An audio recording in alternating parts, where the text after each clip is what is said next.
कुंडली में संचित स्थितिज ऊर्जा के लिए सूत्र। अब देखो ध्यान से सुनो, जब अब देखो ये थोड़ी सी थ्योरेटिकल बात है, इसे समझने की कोशिश करिएगा। देखा, जब किसी कुंडली में बैटरी द्वारा धारा प्रवाहित की जाती है। अब ये कोई कुंडली है, अब इसमें बच्चों बैटरी द्वारा जब धारा प्रवाहित की जाएगी, बैटरी द्वारा जब इसमें धारा प्रवाहित की जाती है तो उसमें होती है स्वप्रेरण की घटना। बच्चों क्या होगी इसमें? स्वप्रेरण की घटना, क्योंकि इसमें धारा प्रवाहित होती है। तो जब किसी परपथ में परिवर्ती धारा प्रवाहित होती है, परिवर्ती धारा प्रवाहित होती है, तो उसमें स्वप्रेरण की घटना हो जाती है। तो वही है भाई। अब मान लीजिए कि माना किसी कुंडली में बैटरी द्वारा धारा प्रवाहित की जाती है, तो उसमें स्वप्रेरण की घटना के कारण प्रेरित विद्युत वाहक बल उत्पन्न हो जाता है। उसमें क्या उत्पन्न हो जाता है? प्रेरित विद्युत वाहक बल उत्पन्न हो जाता है। अब बच्चों इस प्रेरित विद्युत वाहक बल, ये प्रेरित विद्युत वाहक बल क्या करता है? इसमें प्रवाहित धारा का विरोध करता है, क्योंकि आप जानते ही विद्युत चुंबकीय प्रेरण की घटना में प्रेरित धारा सदैव इस दिशा में बहती है, वो उस कारण का विरोध करती है जिसके कारण वो स्वयं उत्पन्न हुई है। आप ये पढ़ चुके हैं पहले। तो हमने कहा कि जब किसी कुंडली में बैटरी द्वारा धारा प्रवाहित की जाती है तो उसमें होती है स्वप्रेरण की घटना। तो स्वप्रेरण की घटना के कारण इसमें विद्युत वाहक बल उत्पन्न हो जाता है, जो कुंडली में धारा के बढ़ने का विरोध करता है। यानी जिसमें विद्युत वाहक बल उत्पन्न हो जाएगा, जो इस धारा का क्या करेगा? विरोध करेगा, यानी धारा के प्रवाह का विरोध करेगा। यानी अगर धारा बढ़ेगी तो धारा के बढ़ने का भी विरोध करेगा, जो कुंडली में धारा के बढ़ने का विरोध करता है। अतः धारा को अपने स्थायी मान तक पहुंचाने के लिए प्रेरित विद्युत वाहक बल के विरुद्ध कार्य करना पड़ता है। अतः धारा को बच्चों स्थायी मान तक पहुंचाने के लिए, जैसे कम धारा बह रही है उसको मैक्सिमम वैल्यू तक पहुंचाने की, जितनी धारा उसमें मैं यानी स्थायी धारा बहनी है, इसमें परिवर्ती धारा बह रही है मान लो, ठीक है। अब हमें स्थायी धारा बहानी है, तो स्थायी मान तक पहुंचाने के लिए, ठीक है, अभी क्या है, हम धारा का मान जैसे बढ़ा रहे हैं तो बढ़ रही है, तो इसमें विद्युत वाहक बल इसका विरोध करेगा।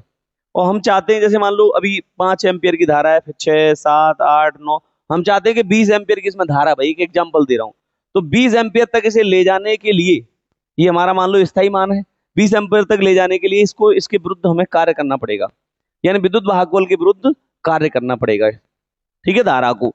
अब धारा को कौन कार्य कराएगा? बैटरी, है ना। तो हमने कहा कुंडली में धारा को बढ़ने का विरोध करता है, अतः धारा को अपने स्थायी मान तक पहुंचने के लिए प्रेरित विद्युत वाहक बल के विरुद्ध कार्य करना पड़ता है। इस कार्य को करने के लिए बैटरी से ऊर्जा ली जाती है। ये कार्य कौन करा रहा है? बैटरी ऊर्जा देती है इसको, ठीक है, जो कुंडली में स्थितिज ऊर्जा के रूप में संचित हो जाती है। जो बैटरी ऊर्जा दे रही है वो कुंडली में स्थितिज ऊर्जा के रूप में संचित हो जाती है बच्चों, ठीक है। अब आइए पढ़ते हैं कि जो स्थितिज ऊर्जा है वो कितनी स्थिति होती है, यहाँ पे कितनी ऊर्जा होती है, वो स्थितिज ऊर्जा इसके अंदर कितनी होगी उसका मान देखना है हमको, ठीक है। अब देखिए, माना बैटरी द्वारा अति सूक्ष्म आवेश DQ देने में किया गया सूक्ष्म कार्य, किया गया क्या बच्चों? किया गया सूक्ष्म कार्य DW बराबर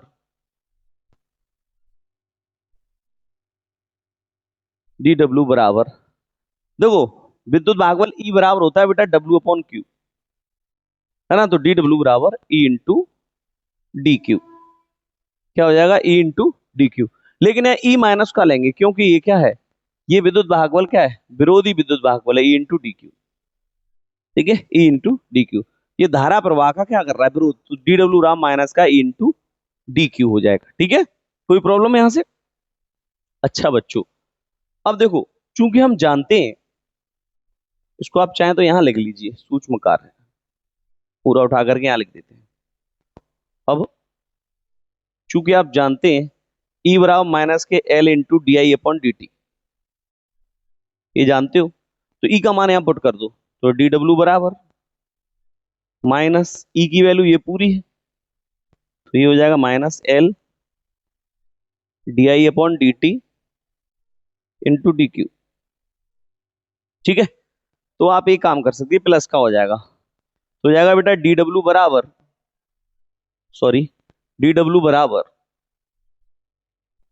L into L into D Q upon D T लिख देता हूं मैं यहाँ पे, D Q upon D T into d आई। ठीक है। और देखो चूंकि आप जानते हैं D Q upon D T बराबर आई के होगा, आई बराबर क्यू अपॉन टी होता है, तो आई बराबर क्यू अपॉन टी से ये हो जाएगा आई के बराबर, तो डी डब्ल्यू बराबर एल इंटू आई इंटू डी आई। ठीक है।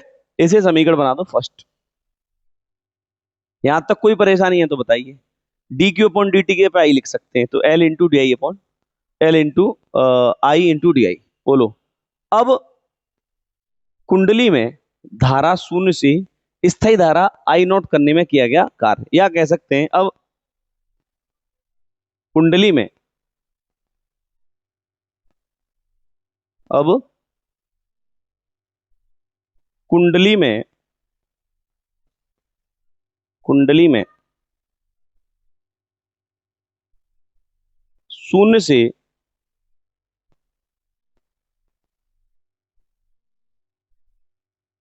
शून्य से स्थायी धारा आई नोट करने में किया गया कार्य, किया गया कार्य या कहें संपूर्ण कार्य करने में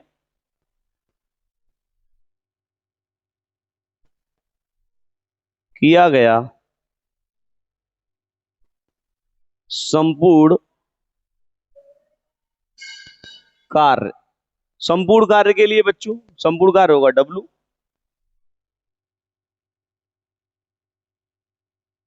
डब्लू बराबर समाकलन लगा देंगे, समाकलन जीरो से लेके आई नॉट, ये लिमिट हो जाएगी, जीरो से लेके आई नॉट की क्या हो जाएगी, लिमिट हो जाएगी, इनटू ये आपका हो जाएगा बच्चों एल, इसी पे लिमिट लगानी, इंटीग्रेशन करना है इसका बच्चों, इसको थोड़ा दूर कर देते हैं। ये डी डब्ल्यू बरा डब्ल्यू हो जाएगा total L into I into d I, L into I into d I. Okay. इसमें से एल बाहर कर लो बच्चों, एल क्या कर लो, बाहर कर लो एल। ठीक है, कर लेते हैं।